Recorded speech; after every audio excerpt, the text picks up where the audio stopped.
Hola Ana Lucía, ¿cómo estás? Hola Michelle, bien, gracias. ¿Y tú qué tal?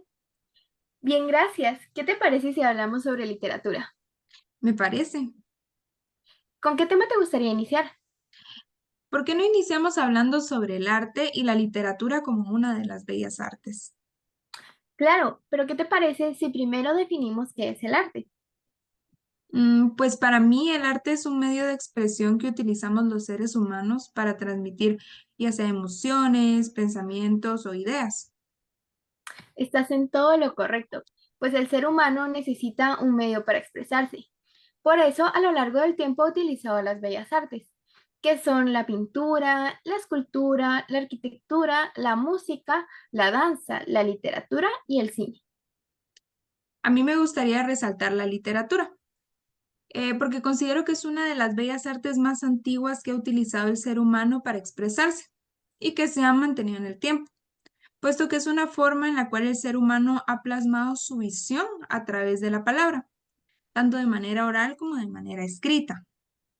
Estoy totalmente de acuerdo contigo, pues es importante resaltar la relación que tiene el arte y el ser humano, puesto que no es posible que exista uno sin el otro.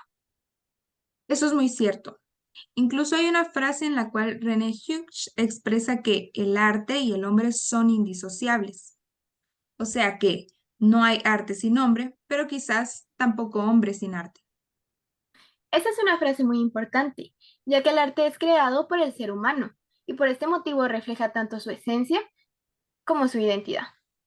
En el caso de la literatura y el ser humano, según Joaquín Xirau, es una de las formas más altas de conciencia, es una forma de conocimiento y de autorreconocimiento. También recordemos que a través de la literatura el ser humano manifiesta sus pensamientos, lo cual hereda a futuras generaciones y ha sido esencial para la creación de culturas y el traslado de conocimientos. Claro, y hablando de literatura, ¿por qué no hablamos sobre sus funciones?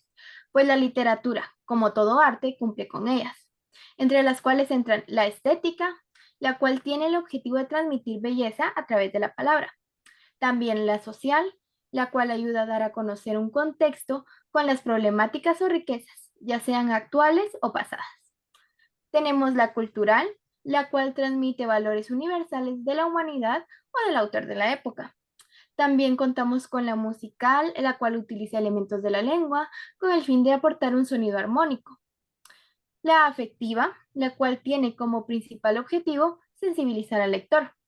También la simbólica, la cual busca dar un significado, ya sea connotativo, simbólico y personal. La evasiva, la cual sirve como un escape de la realidad. Y finalmente, la de compromiso, la cual tiene como objetivo tratar grandes problemáticas y denunciarlas. A mí me gustaría resaltar dos funciones que mencionas, las cuales son la social y la de compromiso, ya que siento que las podemos asociar con el libro que nos encontramos leyendo actualmente, El Señor Presidente. Y te voy a dar ejemplos de cómo cumple estas funciones. En el libro vemos la narración de una serie de hechos que nos trasladan a una época de injusticias, en donde vemos cómo la población de esa época estaba sometida a opresión, a la corrupción y a los caprichos del régimen dictatorial del señor presidente. Toda esta narración nos contextualiza la situación de la época. Además, está escrita con un aire de denuncia que se hace evidente en cada capítulo. Tienes muchísima razón. Y hablando del libro y de la literatura, creo que también podemos abordar un tema que es muy importante, que son los géneros literarios. Y además podemos clasificar el libro del señor presidente en algunos de estos géneros. Claro, entre los géneros literarios podemos encontrar el épico, el cual se caracteriza por narrar en tercera persona historias que pueden ser reales o no. El lírico, el cual transmite sentimientos y emociones. El didáctico, el cual se destaca por enseñar. Y el dramático, el cual se caracteriza por presentar historias a partir del diálogo entre los personajes, mostrando ya sea situaciones o conflictos. Ahora, ¿me podrías decir tú con cuáles de estos géneros clasificarías al señor presidente? Qué bueno que me lo preguntas, pues justamente estaba pensando que lo podíamos clasificar en el género épico, pues como sabemos narra una historia ficticia representando la realidad de la época, protagonizada por personajes como los mendigos, el señor presidente y Miguel Cara de Ángel, solo por mencionar algunos. Es muy acertada tu clasificación. Gracias. Es importante conversar acerca de este libro, por eso me gustaría que habláramos sobre algo muy importante, que son los movimientos literarios.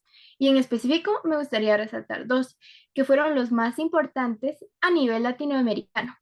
Estoy hablando del surrealismo y del realismo mágico, sobre todo en la generación del boom, en la cual destaca el autor de este libro, Miguel Ángel Asturias.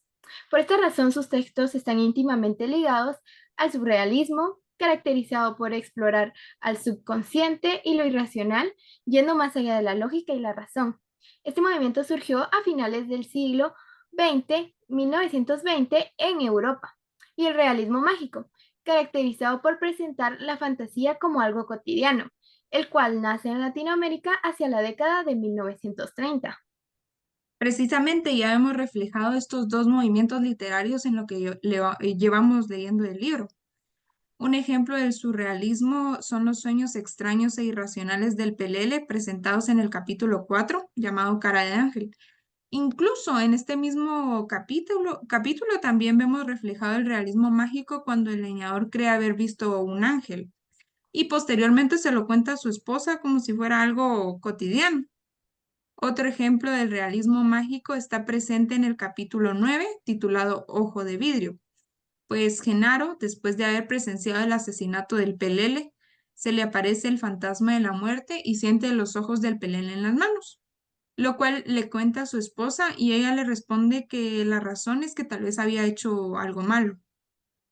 Claro, y con los 9 capítulos que hemos leído hasta el momento, es evidente que la temática que nos quiere presentar el libro es la opresión e injusticias que vivió Guatemala en esta época, por parte del gobierno dictatorial regido por el señor presidente, que buscaba únicamente su propio bienestar sin importar la nación que tenía a su cargo. Pues, como todos sabemos, el libro está basado en el periodo de presidencia de Manuel Estrada Cabrera, que como nos muestra el libro, fue un dictador. Busca además denunciar las numerosas dictaduras a nivel latinoamericano. Sí, podemos ver cómo este sistema dictatorial lleno de injusticias y opresión que menciona se deja ver desde el primer capítulo, ya que no hay nadie que vele por la salud y la seguridad de los mendigos.